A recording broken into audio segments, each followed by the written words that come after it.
The midnight breakdown at the edge of the map.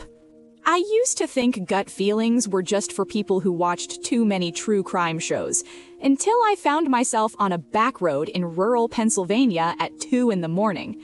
I was driving home from a wedding and my GPS took me on a shortcut that felt more like a trip back in time.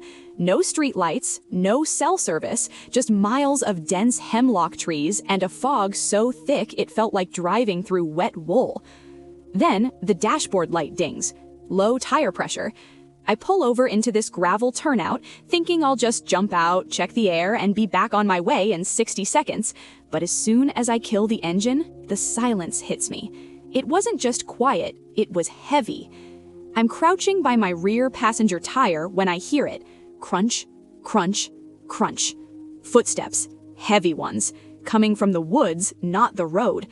I freeze. My flashlight beam hits a pair of muddy work boots standing maybe 10 feet away, just at the edge of the tree line. I look up, and there's a guy wearing a heavy hunting jacket and a literal burlap sack over his shoulder. He isn't moving, he's just standing there, watching me. "Need a hand?" he asked. His voice sounded like gravel in a blender. I didn't answer. I didn't even grab my tire iron. I dived back into the driver's seat and slammed the lock button so hard I nearly broke my thumb. I crank the key, and the engine just groans. Click, click, click. My heart is thundering against my ribs. I look in the side mirror, and the man is walking toward my window, slow and steady. He reaches into his burlap sack and pulls out a long, rusted tire iron of his own. He taps it against my glass.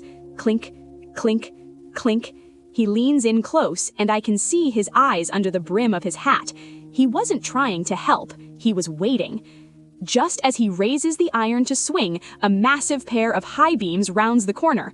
A semi blares its air horn, the sound bouncing off the mountains like a cannon blast. The man vanished. I don't mean he ran, I mean he evaporated back into the trees. The trucker pulled over, saw me shaking, and stayed with me until a state trooper arrived. When the trooper searched the woods, he found a small clearing 50 yards back with 3 other sets of license plates and a half-dug hole. I don't take shortcuts anymore, and I never ignore my gut.